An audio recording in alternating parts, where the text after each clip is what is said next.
Our partners at Newsy have discovered federal efforts to track police use of force incidents aren't living up to their mission. The new FBI use of force database leaves the decision on whether or not to participate up to the same local police agencies who are at the center of abuse allegations. Newsy and Mark Greenblatt are putting pressure on departments to report use of force numbers.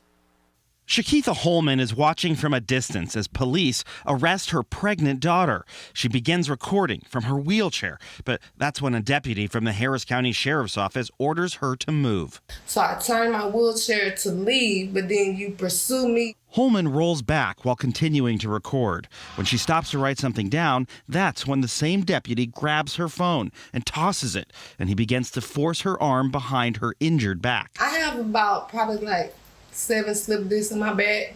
Holman reaches for the car door, but it's too late. A group of deputies swarm in, pull out a taser, and fire. She passes out, but the deputies are not done. I'm on the ground, and as soon as I open my eyes now, I'm not fighting you guys. My whole body is going again. I'm just getting tased some more. It's the kind of incident the Justice Department said in 2016 that it would have the FBI track in a new national database, asking local police to disclose every incident of use of force and provide details such as the race of the people involved. But the request was voluntary, and 4 years later, Newsy has learned that the Harris County Sheriff has yet to provide the FBI any data.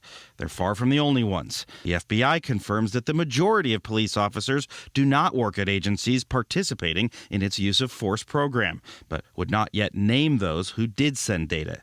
So Newsy surveyed the nation's 10 largest police agencies. Only the LAPD and the Chicago Police confirmed that they did participate in the FBI's new program. The New York State Police and Pennsylvania State Police said they have not yet done so. 6 agencies did not respond to multiple inquiries. If you don't think that's important to report, what message are you sending to everyone else in your agency? What message are you sending to everyone in your community? That force doesn't matter?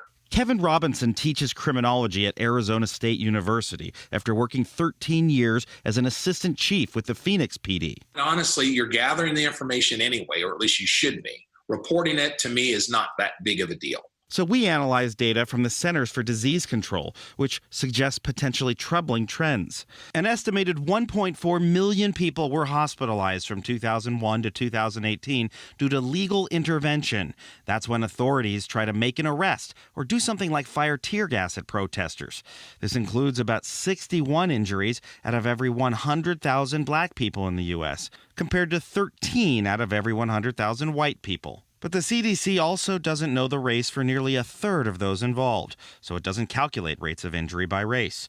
But even if we assume that all unknown patients were white, black people are still at least 2.3 times more likely than whites to be injured and sent to the hospital by legal intervention. The FBI will make its first public data release later this summer, but so far, just 40% of the nation's sworn officers work at an agency that participated.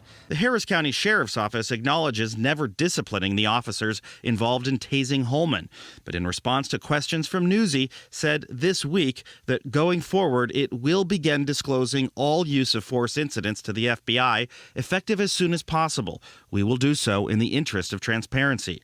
The Pennsylvania State Police said they'll do the same by early next year. I would advocate anytime a police officer puts his or her hands on somebody, that needs to be recorded. I'm Mark Greenblatt reporting.